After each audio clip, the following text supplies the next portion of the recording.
আমাদেরকে ছেড়ে যায় নাই। উনি আমাদেরকে অনেক স্মৃতি, রাত্রে 2টা-2:30 পর্যন্ত সেই গুলশান অফিসে সুলতান আপা সহকারে আমরা সবাই পাহারা দিছি। উনি সুন্দরভাবে হেঁটে সিঁড়ি দিয়ে নেমে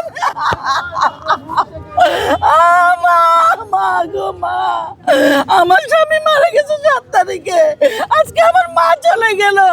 এত কষ্ট কিভাবে সহ্য করব? বেগম খালেদা জিয়ার সাথে অনেক স্মৃতি, ওনার মতো নেত্রী পৃথিবীতে নাই, হবে না, হবে না, হবে না। যিনি নাকি আমাদেরকে ছেড়ে যায় নাই, যিনি দেশ ছেড়ে যায় নাই, যিনি ওনার সন্তানকে দেখতে যায় নাই। এই ভালো চিকিৎসার জন্য আমরা অনেক আন্দোলন করেছি। এই স্বৈরাচার শেখ হাসিনা তাকে দেয় নাই ভালো চিকিৎসা করতে। আমরা জনগণরা ওর বিচার চাই, ওর বিচার চাই। ওর মৃত্যু এর চেয়েও কঠিন ভাবে হবে, ওর মৃত্যু এর চেয়েও কঠিন ভাবে হবে। আপনাদের কাছে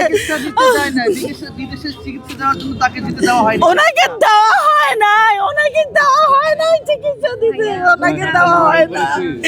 ওনারা আপনাদের মাধ্যমে একটাই আমি খবর দিতে চাই, ডাক্তার ইউনূস সাহেবের স্যারের কাছে একটাই কথা, যে ওনার শেখ হাসিনাকে এনে অতি তাড়াতাড়ি তাকে ফাঁসি দেওয়া হোক। আমাদের মাকে এইভাবে মারছে বিষক্রিয়া দিয়ে।